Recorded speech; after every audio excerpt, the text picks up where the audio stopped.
ஆத்மா வந்து ஒரு சின்ன ஒளி, இந்த கசகச அளவு இருக்கும். இந்த 2 புருவத்துக்கு மத்தியில 3 இன்ச்சி உள்ளதல்ல இந்த ஆத்மா இருக்கு. ஆத்மா அங்க இருக்க போய் தான் பொட்டு வச்சுக்கிறோம். சிந்திக்கும் போது இப்படி பண்றோம், தலைவிதின்னு சொல்றோம். பாருங்க, எலும்பும் சதையினால் ஆன உடல் பிளஸ் ஆத்மா சேர்ந்து ஜீவாத்மா மனுஷனா இருக்கும். இந்த உடல்ல இருந்து இந்த ஆன்மா போயிடுச்சுன்னா உடலை எரிச்சிடுறாங்க அல்லது புதைச்சிடுறாங்க. ஆனா ஆத்மாவுக்கு மரணம் கிடையாது.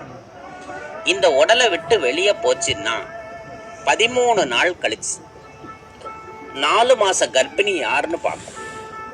அந்த வயிற்றுல போய் உட்கார்ந்து அப்புறம் உள்ள 6 மாசம் இருந்து குழந்தையா பிறந்துடும்.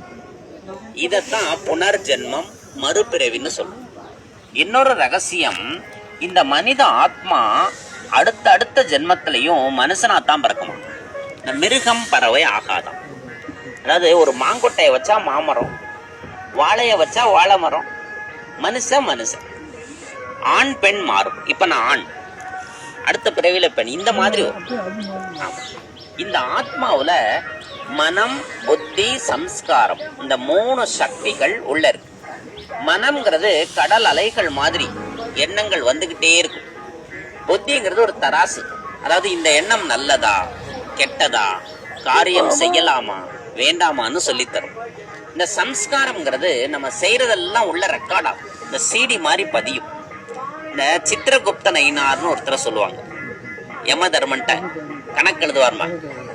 அதோட அர்த்தம் என்னன்னா, சித்திரம்னா உடல், குப்தம்னா ரகசியம். இந்த உடலுக்குள்ளேயே ரகசியமான இந்த இடத்துல நம்ம செய்யறதெல்லாம் பதிவாகும். உதாரணத்துக்கு இப்ப இந்த முகம் உங்க மனசுல பதிவாயிரும். திருப்பி எங்கேயாவது பார்த்தா இந்த தம்பி அன்னைக்கு